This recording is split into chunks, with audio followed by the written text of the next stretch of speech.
All right, we'll get going here. Again, I have a couple resources that I want to make you aware of. And actually, I want to give you one here. This book, Money, by Jamie Munson. Money, God, or Gift. This is a book that we give to everyone who goes through the membership process at Sacred City. So some of you might already have them. I know I've given many copies away. This is just a great book to read through. It really does approach money from the conversation of this is a heart discussion, right? Not just how do we practically do money stuff, but from my heart, how do I get my heart in a place where I long to be generous, I long to manage and steward my money well, and so I want to give you this. If you don't have a copy of this book, I'd love to give it to you. So if you want to just raise your hands here in a minute, I'll give it back here. The other one that I want to make you aware of, that I have one copy, so I'll give it to whoever wants it. This is called the Treasure Principle. Oh boy. Mug down. Sorry. We'll be all right. We'll clean it up later.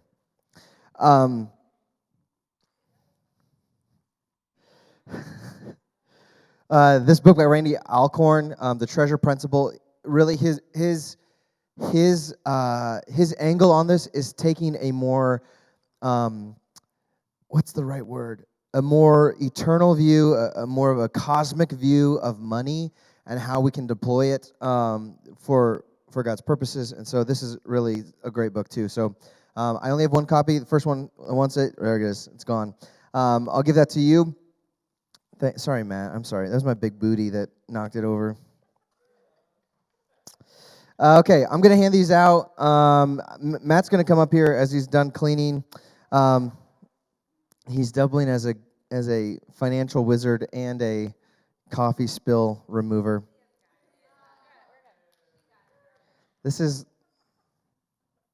I'm humbled right now that you guys would clean up after me.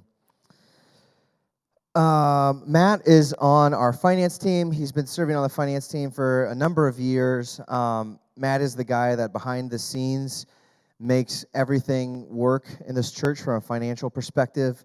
And so he really is, he's what's keeping this place open, I would say. And so I'm excited that he's felt the burden to share some of this stuff with us. I'll let him do a little bit deeper of an introduction as we get going. But I'm going to hand this stuff out. So if you want, I've got a couple of handouts for you, and then also this book. So raise your hand if you want the book, and I will start with the first gospel book. Yeah. Well, thanks for that introduction, Sam. I think while he's handing out a few things, I'll just kind of introduce myself a little bit and also talk a little bit about some of the handouts that'll be coming around. You've got in the handouts a copy of my slides with some space for notes. So my slides already are kind of built in a note fashion, so you'll have some of the key takeaways there. And then we've also got a budgeting worksheet for you that you're welcome to fill out during a break. So we'll go through kind of an overview of where we're headed and a little bit about myself. Then we'll talk about budgeting, and then we'll take a break in, whatever that time that ends up being. So with that, a little bit about me. I think I know most of you here, but I've been married for about 5 years in June. My wife, Ashley, you can see there, and 2 kids. Zuri's 2.5, and Titus is 8 months old. So that's my family. Ashley's staying at home with the kids today, but I'm sure you'll see them around church if you haven't already met them. I've been at Sacred City Church here for about 7 years. Started, of course, when we were still one congregation over in Davenport. Came over to Moline here a couple years ago. Daily work-wise, I'm an engineering supervisor at John Deere. I work in Silvis on combines. You can see a picture of me there that was actually in England, testing a prototype combine for John Deere. My background's in engineering, so I went to college at North Dakota State and did a master's degree at the University of Nebraska in Lincoln. Both of those degrees are in agricultural engineering. So I'm not a finance professional. I've been in finance as a hobby, as an interest, really since high school. My grandfather got me hooked on finance. He showed me how investing works and stocks and got me excited about that. My grandfather was also frugal, so he taught me about saving money. I'll maybe go a little farther and say he was a little stingy. One of my favorite stories about him was he would take me to Dairy Queen often as treats, and I would have to sit in the car while he went and ordered, because otherwise they wouldn't give him the senior discount on my food. So that tells you something about my grandfather. So, yeah, and I've been on the Sacred City finance team for 5 years. On the finance team, we also have Brent Norwood over at Davenport. Brent is a finance professional, so he was an investment banker in his background. He's now the investor relations manager for John Deere. So any really hard questions, I pass over to Brent. But as we go into this, I was thinking about what to cover today and who all would be here. So I wanted to start with just a little bit of statistics of what's going on in finance, personal finance, in the U.S. Because some of these numbers are pretty scary, honestly. So let's talk a little bit about where we are at as a country. So this stuff here is from a survey in 2018. So this is before COVID, before all of that going on. 19% of U.S. households said they spent more than they made in the last year. That's not a good place to be in. 46% of U.S. individuals have said they have no savings for rainy days, no emergency savings. So that's a place where you're at a lot of risk. These bad things happen, and that's a place where it's very hard to give generously from, because you don't have any of that safety net built up if something does happen. And I think, as we've all seen in the past year with COVID, there will be bad things that come up and happen. Whether that's a problem with your house or a problem with your job, it's very important to have that rainy day fund. So we'll talk more about what that looks like a little later. 35% of U.S. individuals only paid their minimum on credit cards. So we'll talk about debt management a little later. Credit cards are very high interest. That can get very expensive quickly. So we will talk about why that's important.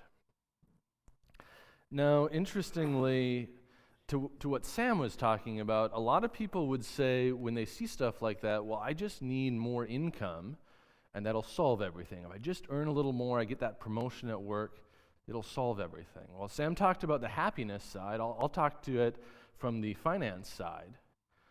So 18% of people making over $100,000 a year, which we would say is quite a bit, are still living paycheck to paycheck, meaning that at the end of one pay period, they have nothing left. They've spent it all, and they're waiting for that next paycheck to pay their bills.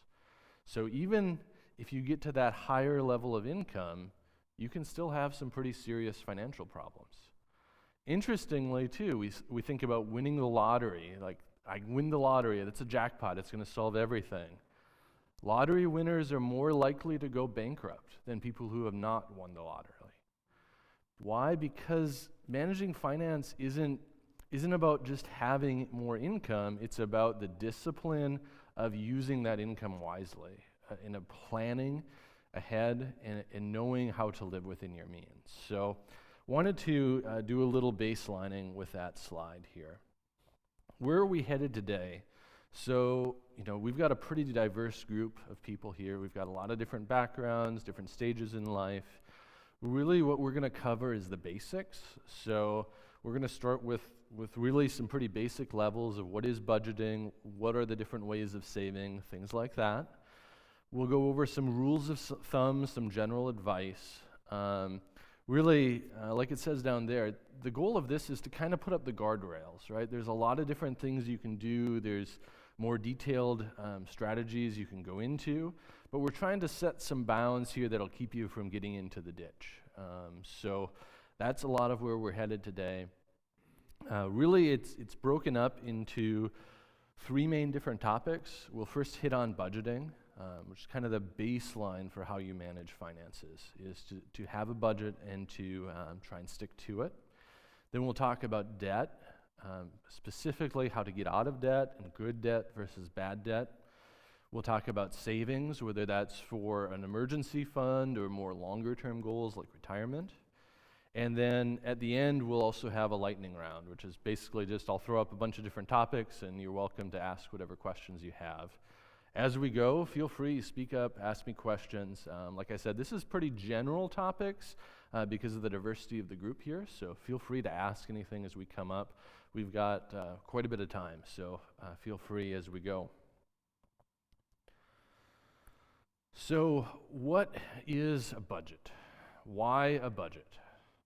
A budget is, at its very basics, the idea is to decide where you want your money to go before you spend it. So instead of, I see something, oh boy, that sounds exciting, I need that new pair of shoes, I need that new car, instead of going to that, buying it, and then figuring out, well, was that a good decision? Can I really afford it? We're going to go the other way. We're going to say, how much do I have? What should I be spending my money on? How do I want to allocate it? So that's the idea of a budget. And really, why do we do this? Well, one, it makes sure we really have enough to meet our needs so we don't get ourselves in trouble at the end of the month or the end of the year when bills come due or when we realize, no, we haven't actually been saving the way we want to or being able to be generous the way we want to. It also lets us make informed decisions about what our wants. So by wants, I mean things that you would like to have, but you don't have to have. That could be a new car. It could be a better pair of shoes. You take your pick there. And the idea of a budget is not that we're just going to cut off spending on things we want. It's going to be that we can make a good, informed decision about where should we spend that money on. Is it better to have that new car? What would that do to our budget? Or is it better to put money towards new clothes? Is it better to put it towards home improvements? Like, it lets us make those decisions, those trade-offs ahead of time. And really, as Sam was talking about in his introduction up here, it lets us glorify God with our finances. What do I mean by that? It enables generosity.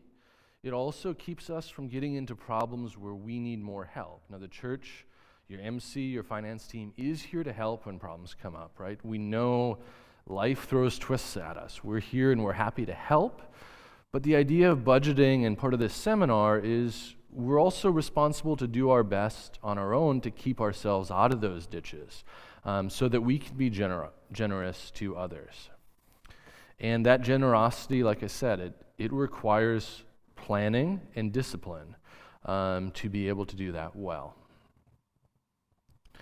So, a little cute illustration here, but you can see we often have this opinion, this thought that money has wings, right? It just flies away. Where did it all go at the end of the month? The goal of budgeting is to prevent that, so that we know where our money went, we know why it's going where it did, and it doesn't feel like it's just evaporating. The other thing I'll say here is budgeting is a tool, it's not the solution. We gave you a budgeting handout. You could go fill that out, have it all planned, and if you don't stick to it, it really doesn't matter. It's a tool to help you see the financial picture. It enables the conversation. So particularly if you're married here, it enables you to talk with your spouse about where should our money go, where shouldn't it go, and it can help drive that behavior change. So budgeting really, the outcome is how well you stick to it, how well you use it, not the tool itself. So some things to think about there. And usually we do this monthly. So usually you're budgeting every month, and really what we're looking for is every month you go back and see how well did I do. And some people have said when I talk to them about budgeting that I just don't have time for it. I really want to encourage you that 1 to 2 hours a month is really normally all it's going to take to do this. Maybe earlier on it might take a little longer to get used to how you collect and sort things, but you'd be surprised what just a couple hours a month can do and the value that would bring to your financial management. So what are we going to do today? In your handouts, there is a template 4 budgets from Dave Ramsey. So Dave Ramsey, you might have heard of him. He's pretty well known in personal finance. His website, he's got a bunch of free templates, handout information on his blog on how to use them. You'll see there's one that's an income sources recap. We'll talk a little bit about what this is. You don't need to fill out them now. I'm just kind of letting you know where we go. And then there's also a cash flow plan. So that's the expense side of it. What we'll do is I'll talk a little bit about how to fill out a budget. And then once I'm through that, we'll give a little longer break. You can ask me questions and use the bathroom, whatever you need. And then also kind of take a stab at filling out the budget. You don't need to go into every detail, but just kind of to see if you have any questions. And then I'll give you time to ask me some questions as we go. Just estimates are fine for now. You guys can go fill that out in more detail later. Just want to give you some time to start thinking and see if there's questions or problems that come up that you want to talk about. If you see his budget too, in each section of his budget, he does have recommended ranges in there. Those are just, you see like in food, he says 5 to 15%. Those are just Dave Ramsey's recommended general areas. You can be different than that. It's just that kind of gives you some, well, where are people normally? But everyone's situation is different. It also helps you kind of compare, am I spending at a reasonable amount? So just wanted to mention that as well. So let's first just talk about income. So the income recap here is really if you were in a situation where you've got a more complex income picture, like in retirement or owning a business. For most of us, if we're working a single job or 2 jobs, or maybe between our spouse and yourself, a couple jobs there, the income side is pretty simple on a budget. We usually budget from net take-home pay. So this is whatever you're getting into your bank account each month. Some more advanced ways, if you're concerned about tax management, you can budget from gross and show all of your taxes, but usually it's not worth the effort for most people. So here when we're doing income, we're just talking about take-home pay, what gets in your bank account each month. If your income is variable, I know we have a couple small business owners or people involved in small businesses here. Look for an average over a month and use a conservative average, right? When you're budgeting, it's always better to have a net positive at the end of the month than a net negative. So just conservative averages each month. And that's how we handle income. That's the simple part here for most people. If we talk about expenses on a budget, there are a few different categories of expenses. The most straightforward are fixed expenses. What I mean by a fixed expense is simply something where you must pay the same amount each month. So this is something like your rent or your mortgage payment, right? We also want to eventually get here tithing to the church, generosity, as a fixed expense. So we're treating it up front, and savings as well, and paying down your debt if you need to pay down debt. We want to basically think of those things as fixed expenses that we're taking out each month, and then it makes it more automatic, it makes it more built in. Savings also we'll talk more about later, like how much should I be saving, where should it go? We'll talk about that later, but that's also something we would consider a fixed expense. We put this at the top of our budget because one, it's easy to know those amounts, insurance payments, things like that. You know what those amounts usually are. And then it gives us a clear picture of the space to work with the rest of our budget. Variable expenses. So this is another category of expenses. This is things you pay each month, but the amount varies. So groceries, right? Gas for your car, utility bills. Some months it's higher, some months it's lower. How do you do that on a budget? So you'll see on the handout there's space for those categories. Dave gives you a lot of different ideas for things to think of there. These change each month. When you start out budgeting, just use a rough estimate, or if you want, you can go back later and look at previous months and kind of figure out what they should be. But use an estimate. Usually it's better to estimate high when you're budgeting than low, right?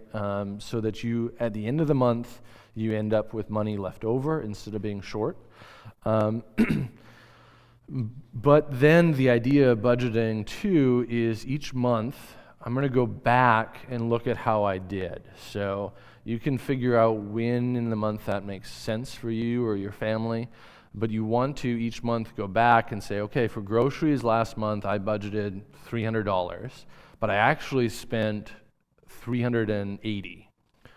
Then you can have that conversation of what should I do? Do I really need that $380 on groceries now because, my kids are growing and man, they just keep eating and there's no end to it? Right? Or is it, like Sam was talking about, that bourbon I really wanted, I called that groceries, maybe I shouldn't. So should I hold myself to that 300 and next month I got to do better. So with variable expenses, you're taking your estimate, but each month you want to go back and review. You want to have that conversation, if you're single, it's just thinking it through in your head. But if you're married, it is important that this is a conversation. So where should our money go? Where are we spending it? Are we aligned there? And then adjusting your budget. It's okay to move your budget around each month. It doesn't have to be fixed. The important part is that you're being deliberate, you're understanding where your money goes, and you're thinking through it using budgeting as a tool. So that's variable expenses. Now this last category of expenses we call discretionary. So these are things where if you had to, you could spend very little to nothing in this category, right? So these are things like new clothing. Well, if I had to, I probably could get by longer without new clothes, or I could go to Goodwill, right? They are things I want, but I could get by without spending too much. Furniture, right? I probably can make do for a little while with the furniture I have. Or if I needed some, maybe I could get some through Sacred City Swap, the Facebook group where we kind of do some trading there, or through Goodwill again. Hobbies, things like that. And on our budget, these are things we still want to budget for. They're still things we want to be able to spend money on, but they're kind of lower on the priority list. If we have problems balancing out our budget, these are the things we're going to cut back on. But we're going to use the same method here. We're going to write down about an average of how much we think we'll spend each month in our budget and track that as we go. And it's okay to adjust that as you go. Now, if you look, Dave on his template has a lot of these categories called out, and he's got a little envelope symbol on them. I'll talk on the next slide more about different ways to budgeting. Dave Ramsey is very big on cash envelopes. So his idea there is for these discretionary things where it's kind of, I want to spend money on it, but how much can I really spend? His suggestion is you take out cash for those items, stick it in an envelope each month, and then you spend from there. Now, why would you do that? Why not just pay with a card, right? Cards are more convenient.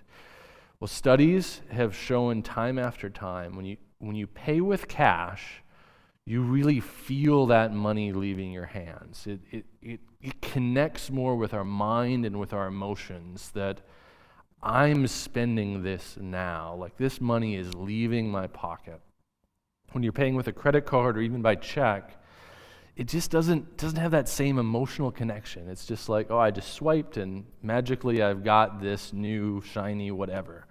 So I won't say you need to do that. If you don't have to use cash, but if you're having problems constraining spending, particularly in these areas where, I just want to spend more, I would encourage cash envelopes. You need to keep them secure, right? Cash, it can be stolen and all that, but just using that can help you really feel where you're spending. And it also lets you have this idea of carrying over money, which I'll talk a little bit on the next slide. Oh, no, never mind, it's here, sorry.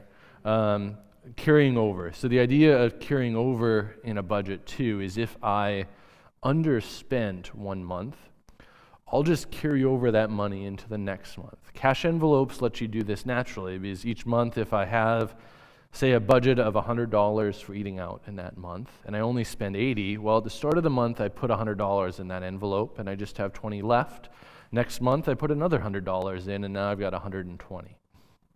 So the envelopes let you do this carry-over method from 1 month to the next. It can also be a way to save up for things. Now, larger purchases I wouldn't save in cash, but smaller things like just, going out a night, maybe some new clothes, something like that, cash can make sense. And again, it helps you have that feel, because so much of budgeting and finance management isn't knowing how to do it, it's actually doing it and holding yourself to it. And cash can be a way to trick your mind into that. So we'll talk about more of this later, but let's come back to this. I don't think we're quite ready for a break. So we'll come back to reviewing your budget later. And I'm going to talk a little bit more about how do we do budgeting. So there are different ways of doing it. Right? What we've got for you in this handout is basically the pen and paper method. Right? You just add it all up, write it all down, keep track of it that way. For some people that works just fine. There can, again, with pen and paper, be also that mental connection, that emotional connection of I'm actually writing down what I spent my money on. I'm seeing it pen and paper. So that can help if you're having problems sticking to your budget. Spreadsheets, cash envelopes, those are other more traditional methods too. Newer methods, there are a number of different apps, websites you can use for budgeting. I personally use mint.com. Mint is from Intuit. They're the same company that makes QuickBooks, if you've heard of that. It's a online and app-based budgeting system. It lets you sync to your credit cards or your bank accounts, so all of your expenses come in automatically. You can categorize, and it will start to learn categories too. So it'll learn that if you went to BP, that's probably gas, that kind of thing. If you like doing things more electronically, Mint works pretty well. You Need a Budget, or it's usually abbreviated YNAB, is another app and website that's pretty good on budgeting. It's a little bit different. Mint lets you set whatever amount you want for different categories for each month, and it'll track to that. You Need a Budget really focuses on zero-based budgeting, so the idea that you're going to designate where all of your income goes. So You Need a Budget is focused at the end of the month, looking at having every dollar assigned somewhere, and that can certainly be savings, right? We're not saying with that you need to spend everything, it's just you're designating where every dollar is going to go each month. Banking apps, a lot of different banks, particularly the larger ones, have their own budgeting systems. Some credit cards are starting to do that too. Really here, like I said, it's not the method that really matters. Just find something that works for you. I would encourage you, if you're having trouble sticking to a budget, to go more towards the pen and paper, the hand side, because there's just something about that helps it connect with us, but it does take more time. So if you're feeling time crunched, maybe if you're better at sticking to a budget, these electronic means make more sense. So Sam, you've got a question? Yeah, one that we've used in the past is called Good Budget. Good, okay.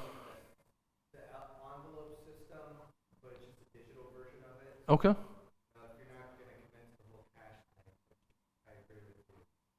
The Good Budget is a good way to do that. Envelope system, actually track every purchase, and have an envelope too. That's pretty good. The Good Budget, okay. That's a website, or? I think, yeah, it's web-based and it has an app. Web-based and an app, okay. So, yeah, certainly there's lots of different ones out there. So, again, finding something that works for you. Yeah. Like we talked about, updating your budget monthly. So this is really important that each month you're taking a look, because you don't want, if you start to go longer than a month, it starts to feel like, oh, I'm so backed up. It's going to take so long to dig myself out to review that. Like each month, 1 or 2 hours a month is probably, once you get into the routine, all it's going to take to really go review where did money go and update, if you need to, your allocations. Now, where do we want to allocate money in a budget? Now, I hesitated to put this here because it varies widely depending on your situation, but rule of thumb you'll often hear in finance talks is 50-30-20. So the idea here is 50% of your budget is needs. Now I need to be clear when we talk in the United States about what we mean by needs, right? So a bottle of bourbon is not a need. Sorry to pick on you, Sam. New clothes, good clothing is a need, but new fashionable clothes are not really, right? I can get clothes from Goodwill if I have to. So particularly if you're tight on money, we really, when you think of this rule, needs mean needs. It means something that I can't live without, right? If I'm going to the grocery store, right, there's a difference between living on rice and beans. I don't think you should go that extreme, but like that kind of what you're buying versus filet mignon, right? Like we need food, but we got to be careful what we mean with needs. But here too, you see 30% in wants. We don't want our needs to be 100% of our budget, because that's a way to feel like you're always constrained. You never get anything you want. It's important to be able to spend money on your wants. We just, in our minds, we really have to differentiate between needs and wants. So the 30% on wants here is a reflection of you want to be able to spend money on hobbies, on interests, on things you enjoy, but you need to balance that out, because you want to here, part of 50% on needs is if something bad comes up, if you lose the job, if that water heater breaks, it's fairly easy to cut down on wants. It's fairly easy to restrict what we're purchasing on. It's hard to cut down on needs. So needs would be things like our car payment, our house payment, home maintenance items, right? If you're in a situation where you can't, if your needs are taking up a really large portion of your budget, like that rent payment is really large, that car payment is really large, then we have to start thinking hard about what do I need to do to adjust things. And we'll talk a little more about that after a break here, where I give you a chance to think about your budget and think about some questions. Where does giving fit in as a question here? Really, if you're in a difficult situation, it's going to be hard to move giving, but we want to move it progressively from the wants to the needs, so that we're trimming back on things we need, we're saving money for our wants, and we're also saving here. So savings, 20%, sometimes 20% may be a little bit high. It really depends on where you're at. A rule of thumb there in savings, and we'll talk more about savings a little later, would be 5% goes to savings for the short-term emergencies. 15% is more longer term. I put retirement here, but it can be other things too. Kids' savings, buying a home eventually, things like that. So this is a rough rule of thumb. It kind of gives us, again, some guardrails, something to baseline ourselves on of where should our money be going, and where are we compared to this. But what I want to do now is I want to give us a little bit of time for a break. We'll maybe go 15 minutes or so. Take a look at the handout on budgeting. If you want to start filling out just roughly estimates, you can. We'll come back and talk a little bit about, so what do I do with our budget? And then we'll move more on to these other topics. If you have questions too, let me know and we can talk through those when we come back.